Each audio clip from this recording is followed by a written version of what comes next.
Me, me, me. Yes, and me. What's up, people? Another beautiful day or morning. Yep. Hope your five senses work, health and strength is good or excellent. What?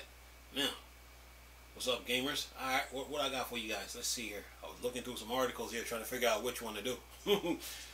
Okay, got two articles here. One from Tech for Gamers and Twigtown.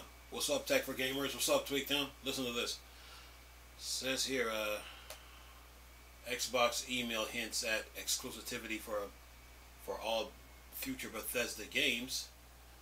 And then it says here, the other one here talks about Minecraft. Minecraft makes 4 more revenue on Switch than Xbox. But we'll get into that. Let me deal with this one first. It says here, Xbox email hints at exclusivity for all future Bethesda games. The FTC and Microsoft are engaged in the final days of court hearings over the Activision Blizzard merger. Since, similar to previous days, Microsoft acquisitions of Bethesda Softworks was also brought up over the last few hours. However, the FTC has revealed an interesting document from Microsoft. An internal email between Xbox executive Matt and Tim Stewart revealed that Microsoft has considered full exclusivity for all Bethesda titles. They should. Why it matters, Phil Spencer has previously stated that the exclusivity for Bethesda titles will be decided on a case-by-case basis. However, this email appears to go against Phil Spencer's statement. And it says here in an email, FTC is showing Microsoft can make games exclusive and make changes to deal model via scenario change as long as valuation is hit. But how can Xbox possibly hit 70 billion valuation without PlayStation? Says here, all titles going forward Xbox exclusive. Stewards, this new IP, I assume not all games. Boot. Nope, all games. Boot. I was saying different than the deal model. Says here, the tweet above shows a rough version of the exchange between the Xbox executives. This email provided by the FTC during the recent hearing. Xbox has already scrapped the PlayStation version of Redfall. The hearing have also revealed that Indiana Jones was initially supposed to launch on all platforms, but this changed after Microsoft acquired ZeniMax Media. However, Phil Spencer continues to maintain his stance on exclusivity for Bethesda games. When asked about exclusivity, The Elder Scrolls 6, he recently claimed that a decision is not made since the game is so far away. Another email between Tim Stewart and Phil Spencer suggests that Microsoft has already decided to make Microsoft has already decided to make nearly every Bethesda release Xbox exclusive to Xbox. Sorry about that. says here,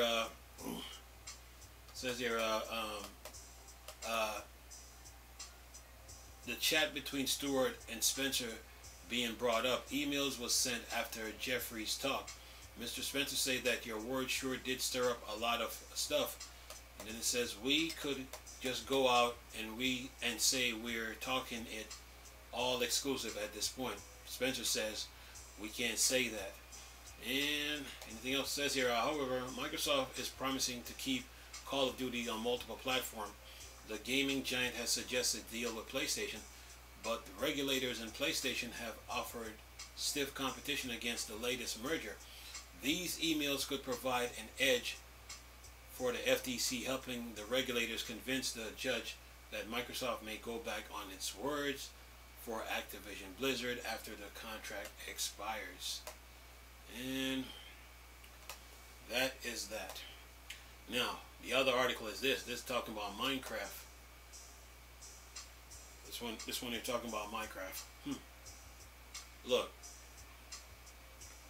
Microsoft bought ZeniMax Bethesda, and they do have the power to do what they want. To be exact. But let me get into this other article. See if I can knock both of them out. Whoops.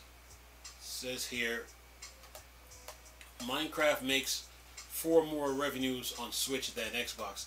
Although Microsoft owned Minecraft, the mega hit block builder earns much more revenue on competing platforms like the Switch and PlayStation than on Xbox. And then it says Minecraft is much more popular on Nintendo Switch and PlayStation than it is on Xbox, and rightly so given the sales difference between these platforms. And then it says here Microsoft has already confirmed that Minecraft is Xbox's largest game in terms of revenues and that it delivers significant profit. What's interesting is how revenues the game actually makes and where it's actually make those earnings. While we don't know exact dollar value Minecraft mega hit success, we do know that the game earns a lot more money on practically every platform other than Xbox. In his testimony in the FTC versus Microsoft federal case, Xbox Gaming Chief Financial Officer Tim Stewart shed lights on Minecraft's success. In fiasco year 2021, Minecraft made 4 more revenues on Nintendo Switch than it does Xbox. The game also made 2 as much revenue on PlayStation than it did Xbox. And below is a transcript of his testimony. Question: is Minecraft a significant revenue driver for Xbox? Yes.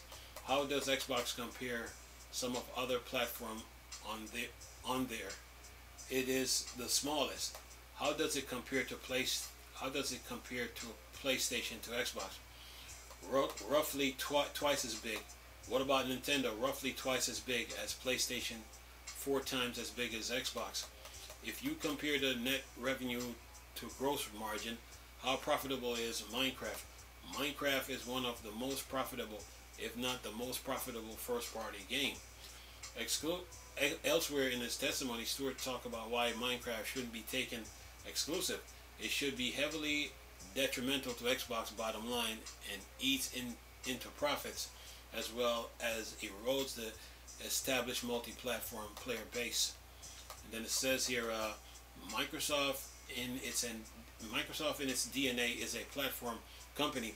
Some of the biggest games in the world, Minecraft, Roblox, Fortnite, Call of Duty, are strong across all platforms. They have the biggest communities, biggest impact on gaming, make the most revenues. We were one of the first to allow cross-platform play in Minecraft. We allowed entitlements to roam, log in to roam, which allow gamers to roam across multiple platforms. We operate in the gaming market. Gaming market has many platforms, many devices, many users. If the gaming market is growing, it's good for us. Some of the decision we made, we believe it is good for us, but it is also good for the industry. Facts. Then it says, so a rising tide raises all boats. The strength of a game like Minecraft comes from its cross-platform play. You lose a significant revenue stream if you didn't keep supporting that. So basically Minecraft is showing that cross-platform play is really good. Okay? But we already know what PlayStation stance is on cross-platform play. Anyway, that's the end of both articles. Now, Minecraft and Microsoft exclusivity deals. Look, Microsoft bought ZeniMax Bethesda, and they said they were dealing with games on a case-by-case basis. So they do have the right to keep those games exclusive, since PlayStation was blocking games from coming to Xbox. They do have that right. So, to me, to bring this up now in the court, in this court case, makes no sense, because we were really supposed to be. The case is really about Activision Blizzard. It's not about ZeniMax Bethesda. So to me, the Federal Trade Commission really don't have a case here.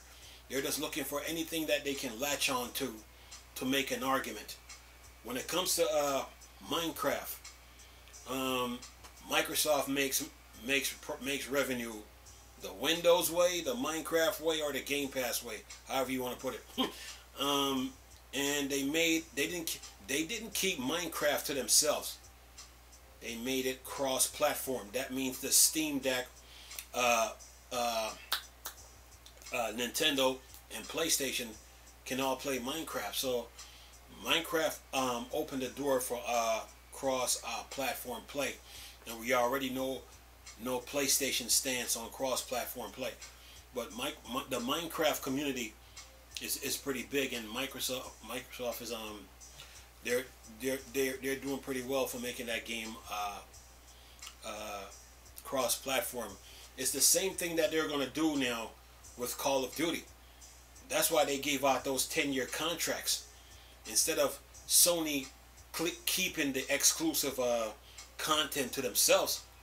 Microsoft is like, we're gonna make sure everybody gets content, not just you, Sony.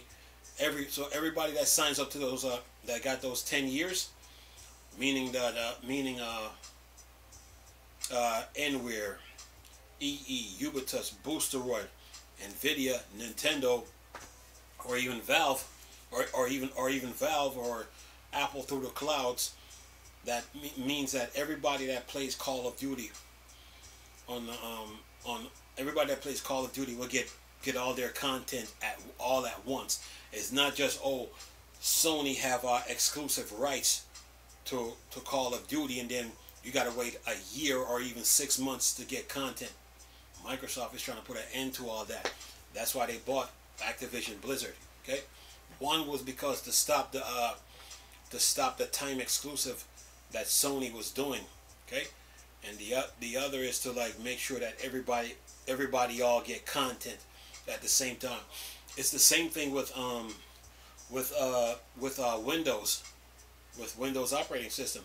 Microsoft got that thing all over the place. Got Windows operating system all over the place, and everybody got access to it. So the same thing that Microsoft did with Windows is the same thing Microsoft did with Minecraft, and they're trying to do it with Activision Blizzard. Okay, and they're doing it with Game Pass too at that. So Microsoft is not about keeping content to themselves.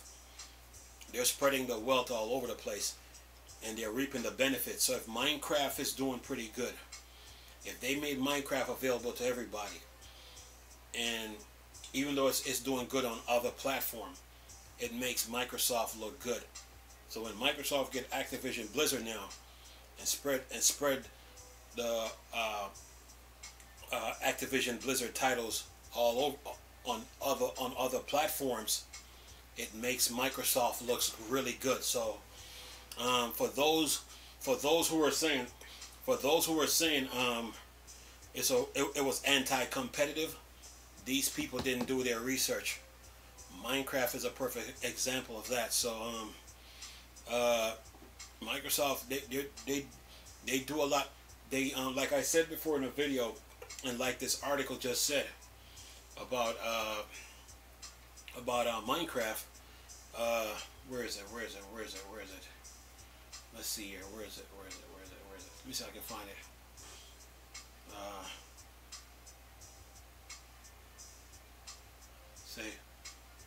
Says it. Where is it? If I can find it. It says here, some of the decisions we made, we believe it is good for us, but it is also good for the industry. That is true, and that is facts. The moves that Microsoft made in the video game industry benefited from it, and that is true. So it goes on to say, so a rising tide raises all boats. That is true, meaning that Microsoft is the rising tide, and it raises Nintendo, PlayStation, Valve, and whoever signs up to those 10-year contracts. It makes them look good. So Microsoft purchasing Activision Blizzard was good for the industry. They saw the vision with this, and they just said and beat everybody to it. See, Sony was keeping the content to themselves. Matter of fact, Sony was even ripping off Activision Blizzard, you know, and getting a free month's a free month of Call of Duty, a free month, and then if you take the number of the people that download that game for free, and then you take the amount of people that download Call of Duty for free, right? And then multiply that by the $79 or $60, whatever Call of Duty costs. You see how much money they lost. Activision lost. So Microsoft doing this, it's gonna benefit them. It will benefit everybody, but in the long run, it will benefit Microsoft. What else?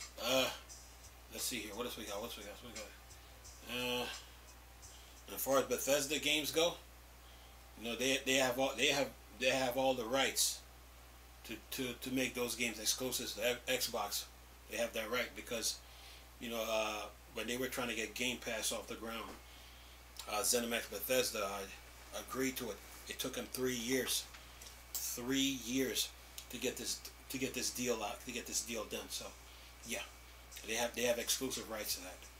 But Microsoft buying Activision Blizzard is a good thing because, like they say, a rising tide helps all boats.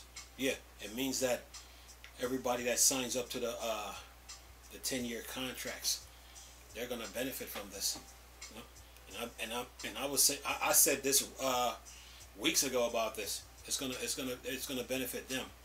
But to me, the Federal Trade Commission really don't have a case here. They really don't have a case. You know, the CMA didn't even have one either. You know, they were just going by assumption and speculation. You know, Sony ran to them first.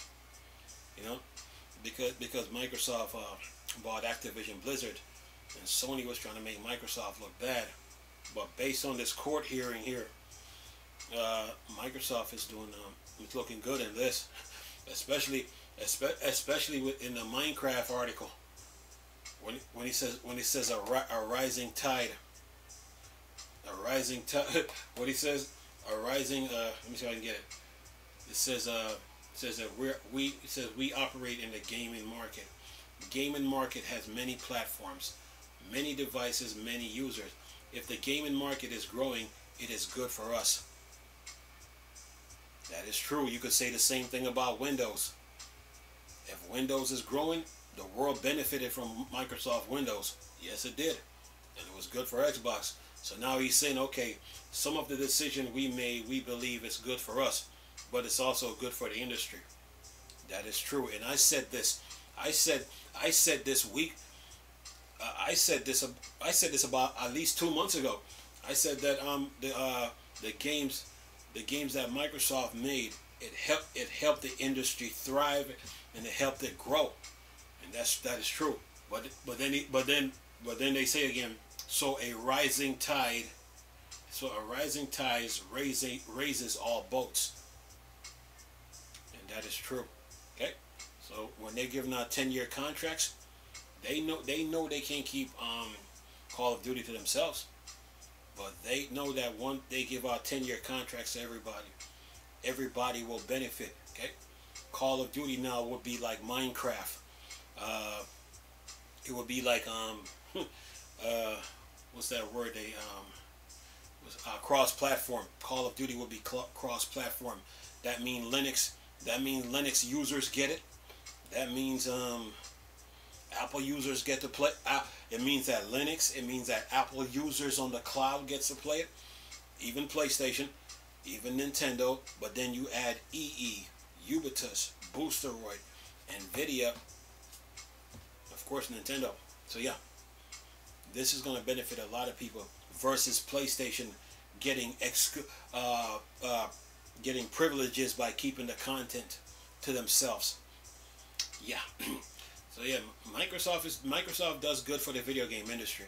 They really do good for the game industry. I just think people when it comes to this Activision Blizzard deal, there's a lot they didn't understand. You know, they really didn't understand this whole situation. So yeah, Xbox is good, man. like I told you before, I told you when I first started covering this Game Pass thing, I said to you, the entire world run on Windows. I told you, the entire gaming industry runs through Microsoft because once they got that title, man, Game Pass, they couldn't be touched. Okay, yeah, and I told you, Game Pass was like Pac-Man, like this. So yeah, when they saw Activision Blizzard, they were doing pretty good with Game Pass. But as soon as Activision Blizzard popped up on the radar and they were wounded, and once a company got internal problems, that's the time you swoop in and get them. Oh yeah. As soon as Facebook name got mentioned in this whole situation, Microsoft is like, this, we got to do it now. Got him. Yeah. So yeah, I mean, this whole Activision Blizzard deal is gonna benefit the industry. It's everybody that signed up to it. Every platform is gonna benefit. Whether it's Apple gamers through the clouds, whether it's Linux gamers, or whether it's people that gaming on Asus ROG or the GPD or the One X, gamers that game on the Switch, even PlayStation. Everybody's gonna benefit from this. Okay? It's just that PlayStation was trying to keep the content to themselves, and that was pure selfishness. So Microsoft is trying to put an end to all of that. Anyway, leave this video for y'all to enjoy. Nice talking to you people again. Chris, still a Star Wars and Star Trek thing. Dark Side. Go. Peace.